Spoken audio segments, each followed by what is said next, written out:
Ouais, salut tout le monde, on se retrouve pour une nouvelle chronique sur l'après-ski pour le retour des vidéos top et flop avec une vidéo qui sera centrée sur l'ensemble des championnats du monde de ski alpin qui se sont déroulés à Auray, vous les avez sûrement suivis, et qui se sont terminés dimanche. On va essayer de débriefer ça rapidement, débriefer le gros de ces championnats du monde. On est parti.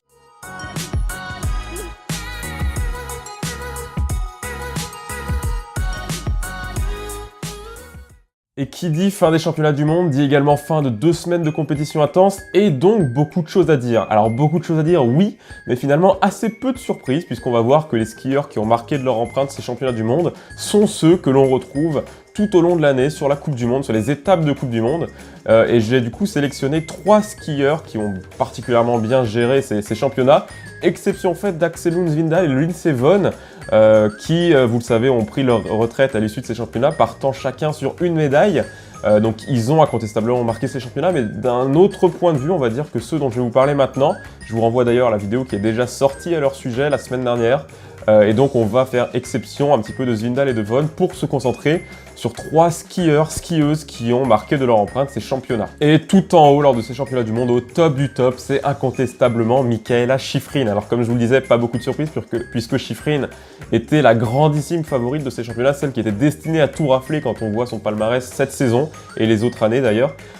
Et du coup l'américaine qui avait frappé un très grand coup d'entrée de ces championnats du monde en remportant le Super G. Alors je le rappelle une fois de plus, mais c'est une discipline sur laquelle Shiffrin ne s'était jamais imposée avant le début de cette saison, de la saison 2018-2019. La victoire, titre de championne du monde sur le Super G pour seulement 2 centièmes devant l'italienne Sofia Goggia, qui est un petit peu plus expérimentée sur cette discipline, on va dire, que Shiffrin.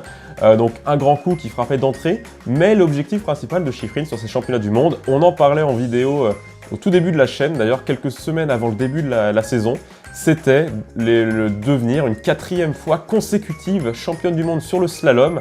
Elle avait remporté le slalom du coup en 2013, en 2015, en 2017.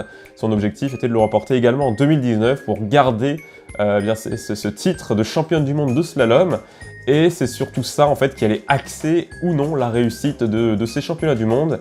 Et malgré une grippe, puisqu'il y avait une véritable épidémie de grippe à Auray, en Suède du coup, Shiffrin a parfaitement su gérer cet exercice en s'imposant sur le slalom, en devenant une 4e fois championne du monde, son 5e titre de championne du monde, donc avec celui en Super G, et qui font que elle a incontestablement survolé ces championnats du monde, mais malgré ça dans la douleur, puisque si on retient les 2 titres, notamment celui en slalom, où elle n'était d'ailleurs elle était 4e, il me semble, à l'issue de la première manche, à 15 centièmes de Wendy Holdener. Elle a su du coup faire une seconde manche dont elle a le secret pour remporter le titre, mais elle était complètement éreintée, elle suffoquait, c'est elle qui l'a dit, et qu'elle était vraiment à bout de souffle sur chacune des portes. Plus la course avançait et plus c'était compliqué pour elle, dû à cette fameuse grippe du coup, dont on reparlera avec Marcel Hirscher, qui a lui aussi été touché. Du coup, un titre acquis dans la douleur, le Super G, je vous le dis, pour 2 centièmes, le titre sur slalom avec une grippe qui l'a complètement éreinté.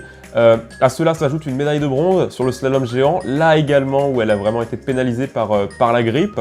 Donc des championnats du monde réussis pour Shiffrin, mais dans la douleur.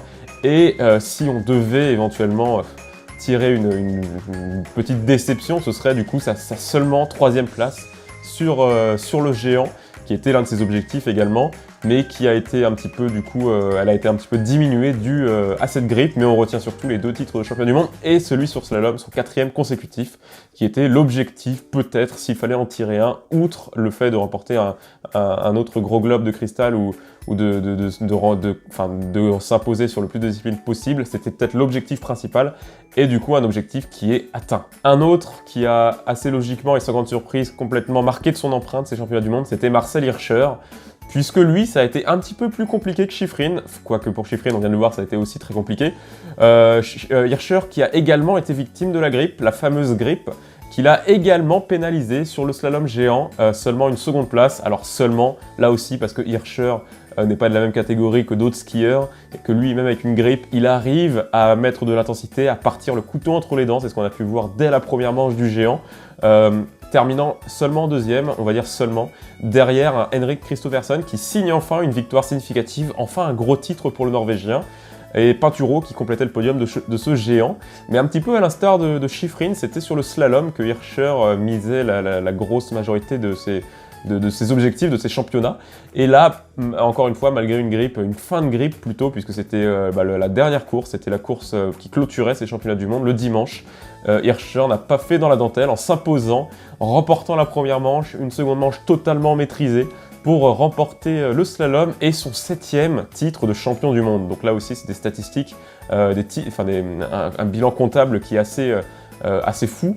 Donc seulement 2 médailles, mais le 7e titre de champion du monde qui est suffisamment parlant pour faire que Hirscher est incontestablement, comme Shiffrin, l'un de ces grands noms qui ont marqué de leur empreinte les championnats du monde dorés. Enfin, et le dernier que j'ai retenu, le grand qui a marqué ces championnats du monde, c'est notre Français Alexis Pinturault, puisque, un petit peu comme les deux, il a été titré champion du monde sur le combiné alpin, où il a réalisé une seconde manche, donc un slalom absolument parfait, pour remporter la première médaille d'or dans cette discipline depuis 37 ans, française, bien sûr, le premier français à s'imposer en combiné depuis 37 ans, avec, comme je vous disais, un slalom parfaitement géré, et une première manche, une descente, où il avait su limiter la casse, descente raccourcie, en raison des mauvaises conditions météo, donc qui désavantageaient logiquement les descendeurs et qui favorisaient les techniciens, à l'image de Pinturault.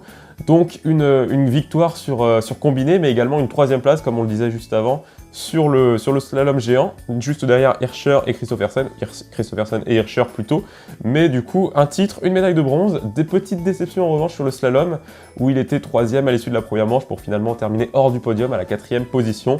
Petite déception bien sûr tout à fait relative, puisque les championnats du monde de Pinturault étaient d'ores et déjà réussi après son titre sur le combiné. Avant de passer au flop, petite série de mentions spéciales, notamment pour Johan Claret, médaillé d'argent sur le Super G, remporté par Dominique Paris. Donc là aussi, à 38 ans, c'est suffisamment significatif pour en parler. Autre mention spéciale, c'est celle accordée à Petra Vlhova. Alors là, Petra Vlhova, on aurait pu faire une partie entière sur elle, puisque incontestablement, elle a également marqué ses championnats de son empreinte, avec un titre sur le slalom géant, médaille d'or sur le géant, médaille d'argent sur le combiné et médaille de bronze sur le slalom. Donc 3 médailles, un titre, une de chaque, pour Petra Vlhova, celle qui explose littéralement lors de cette saison 2018-2019.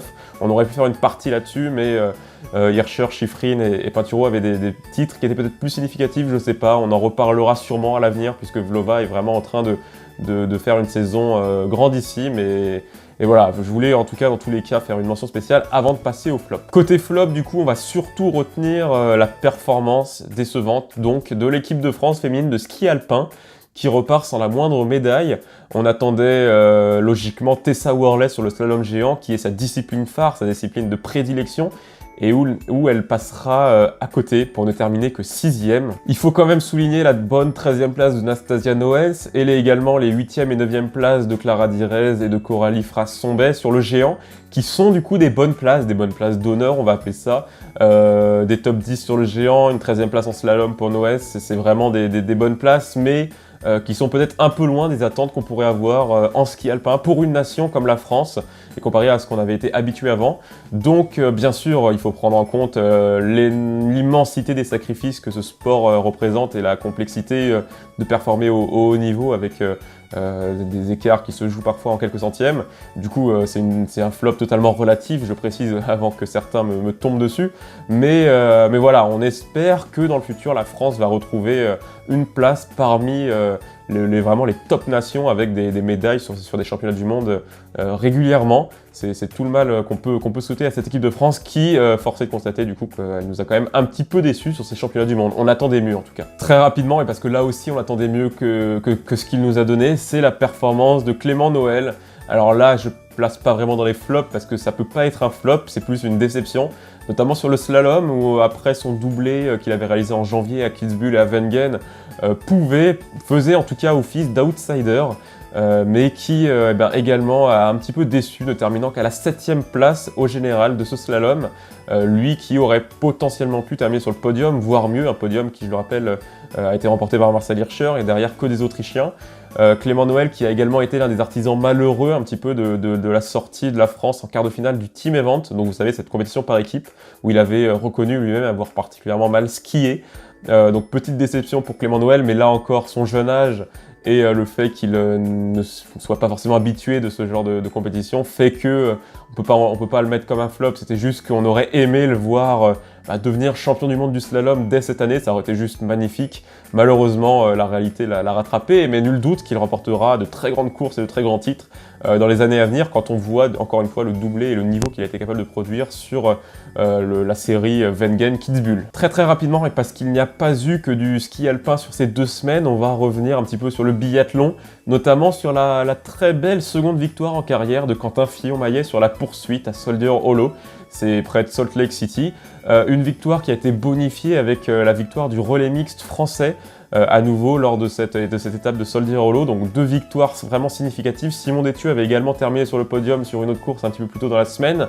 Donc côté des biathlètes français et françaises qui performent à la perfection, de bon augure juste avant les championnats du monde qui vont arriver à Östersund. On parle également de ski de fond avec le podium de Luca Chanava sur l'étape de Cogne en Italie. Là également de très bonnes augures avant les championnats du monde qui eux vont commencer dans 2 jours et qui seront à Seefeld. Voilà un peu pour les mentions spéciales et pour la vidéo top et flop sur l'ensemble de ces championnats du monde de ski alpin qui sont déroulés à Åre.